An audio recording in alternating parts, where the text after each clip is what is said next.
The next demonstration will be an IV push or IV bolus medication through a continuous or running line. So the big things that we need to, again, ascertain is that the patient does not have any allergies to the medication. We're going to verify our 6 rights of administration again. But we also need to ensure that the medication is compatible with the continuous or running line.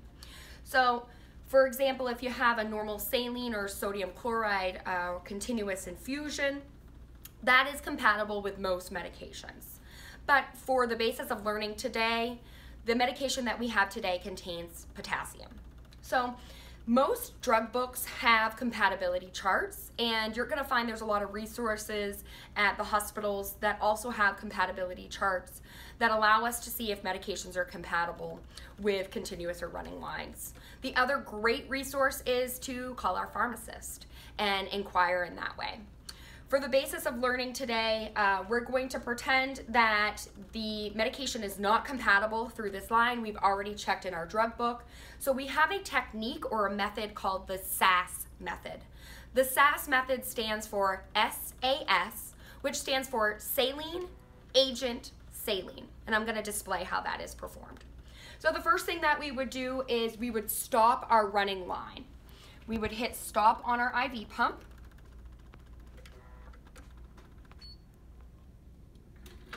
And we would go to the distal port. Distal meaning distal from the actual pump and fluid itself. So this is the distal port that we are going to use through this line. I'm going to do my hand hygiene and don gloves.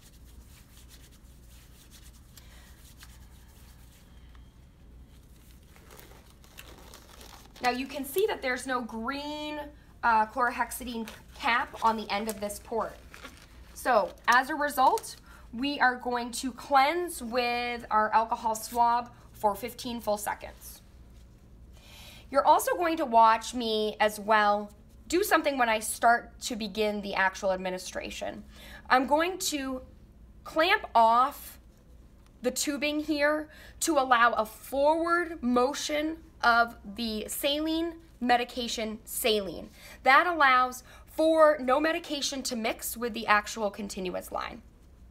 So for now, I'm going to cleanse the site for 15 seconds. 15 seconds has passed. I have my first normal saline flush, and I'm going to clamp, and I'm going to give 2 to 3 mLs.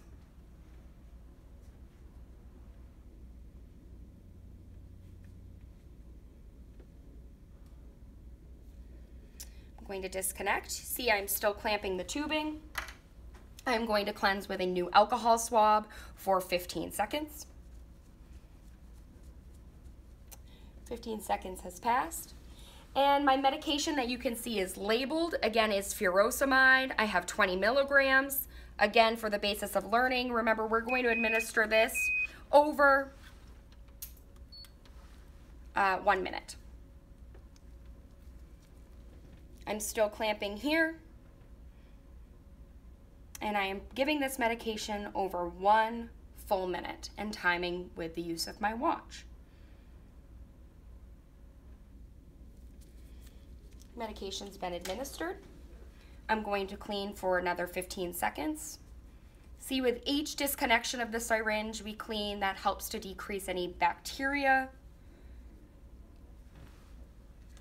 And we are going to use 2 to 3 mLs of the normal saline flush. And remember, we're going to give this over 1 minute. It matches the same amount from the medication for the time of delivery.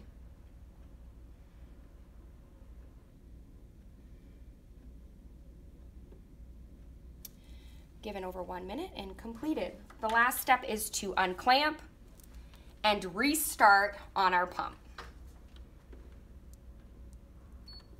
So just to follow up, we would use the SAS method when medications are incompatible.